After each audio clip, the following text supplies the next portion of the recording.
সর্বজনীন শ্রী শ্রী রাধাকৃষ্ণের রাসমেলা পরিচালনায় সৃজনশীল সংঘ ও আরো বিভিন্ন পৌরাণিক কাহিনী অবলম্বনে আরো একটি মডেল কার্তিক নব কার্তিক আরো একটি মডেলের সামনে আমরা এসে হাজির হয়েছি। এই মডেলটিও পৌরাণিক কাহিনী অবলম্বনে সুন্দরভাবে শিল্পী তার শিল্পিত আকারে এই রাস উৎসবের মণ্ডপগুলিকে সাজিয়ে তুলেছেন। আমরা ক্রমশ সেই মডেলগুলিকে পরপর আমরা এই আমাদের ইন্ডিয়া নিউজ কলকাতা আমাদের সুন্দরভাবে প্রতিটি মডেলকে তুলে ধরছে। আপনারা দেখতে থাকুন।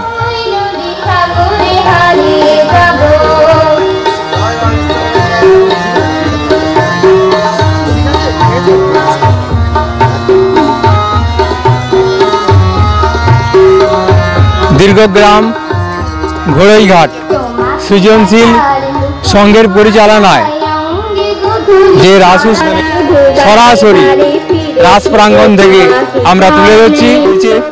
আমরা এই মুহূর্তে দাঁড়িয়ে আছি ঘাটাল ব্লকের দীর্ঘগ্রাম ঘোড়ইঘাট প্রাঙ্গণে, যেখানে চলেছে 21 বছর পূর্বে যে রাধাকৃষ্ণের রাস উৎসব শুরু হয়েছিল সেই রাস উৎসব প্রাঙ্গণে।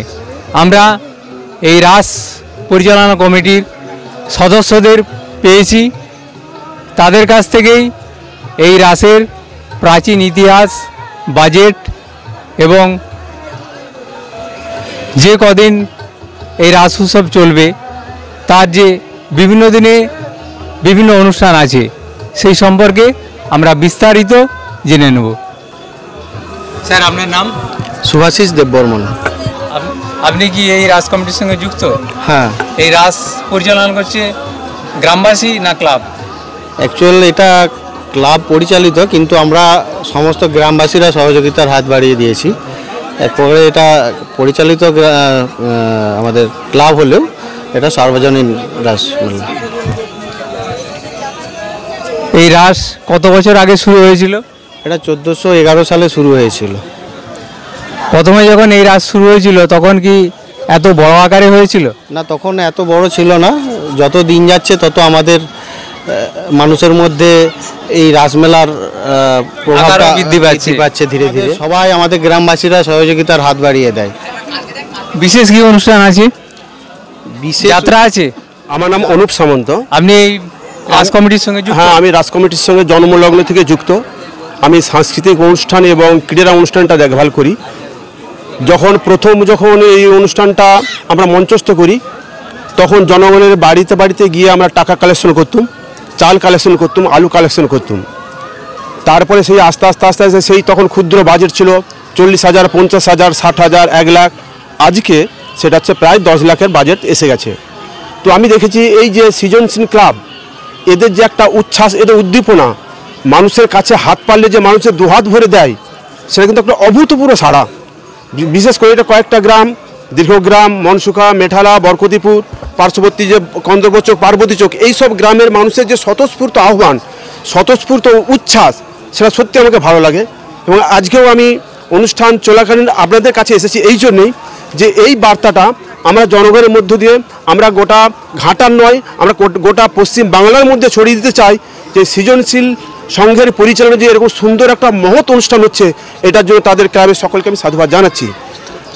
এবং সাধুবাদ জানাচ্ছি এই জন্যে যে এরা অক্লান্ত পরিশ্রম করছে, দিন রাত মানুষের কাছে কাছে যাচ্ছে, টাকা কালেকশন করছে, অর্থ কালেকশন করছে, এবং প্রত্যেক দুস্থ মানুষদের যে বস্ত্র দেওয়া যায় তার একটা সুন্দর সুব্যবস্থা করেছে।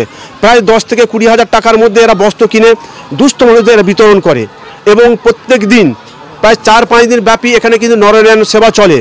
মানে এটা যে একটা সুন্দর জিনিস আমাকে খুব মুগ্ধ করেছে। আমি এত জায়গায় সাংস্কৃতিক অনুষ্ঠান পরিচালনা করি, এইখানে এই ক্লাবের যে একটা আহ্বান, যে আকুতি আমাকে একটা আকৃষ্ট করেছে, সত্যি আমার হৃদয়কে একটা আঘাত দিয়েছে যে এরকম অনুষ্ঠানে আমি অংশগ্রহণ করে আমি সত্যি কৃতার্থ। আর যেটা বলে আপনারা যে আজকে এসেছেন, সহযোগিতা হাত বাড়িয়ে দিয়েছেন আমাদের এই অনুষ্ঠানটাকে সর্বঙ্গ সুন্দর করার জন্য, এবং প্রেসের মাধ্যমে এবং মিডিয়ার মাধ্যমে যে আমাদের প্রচারটাকে আরও বেশি তুলে দিয়েছেন, সেই জন্য আমাদের কমিটির পক্ষ থেকে আপনাদের অসংখ্য ধন্যবাদ এবং নমস্কার জানাচ্ছি। কমিটির কাছে আমরা চ্যানেলের পক্ষ থেকে জেনে নিতে চাই নবপ্রজন্ম এই রাসকে কিভাবে গ্রহণ করেছে। নবপ্রজন্ম রাসকে গ্রহণ করছে এই রকম যে দেখুন এখানে কত নাগরদোলা আছে, একবারে ছোট ছোট কচি কাচাদের মতো থেকে একবারে বৃদ্ধদের মতো সমস্ত কিছু এখানে কিন্তু পসরা সাজানো হয়েছে এবং দোকানদানি যে সমস্ত পসরা নিয়ে এসেছে সেটা একবার আবাল বৃদ্ধ বনিতা একবার ছোট্ট শিশুদের একবার মন কেড়ে নিয়েছে। সেই জন্য কিন্তু এই মেলাতে এত ব্যস্ততা এবং এত ভিড়।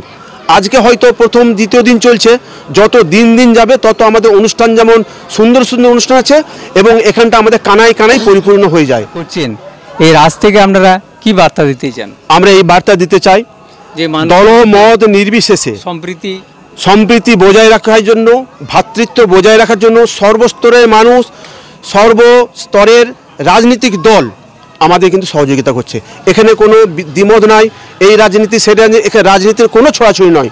সমস্ত রাজনীতির মানুষরা আজকে আমাদের সহযোগিতা করছে এবং সেই জন্য সমস্ত রাজনীতির মানুষের কাছেও আমরা কৃতার্থ যে তারা এইভাবে সহযোগিতার হাত বাড়িয়ে দিয়েছে।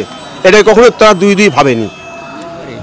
তারা শুধু রাস নিয়েই মেতে থাকে না, মানুষের পাশে দাঁড়ায় এবং মানুষের সাহায্যে এগিয়ে যায়। সেবামূলক কার্যের মধ্যে এরা রক্তদান শিবিরও করে। দীর্ঘগ্রাম সৃজনশীল রাস প্রাঙ্গণ থেকে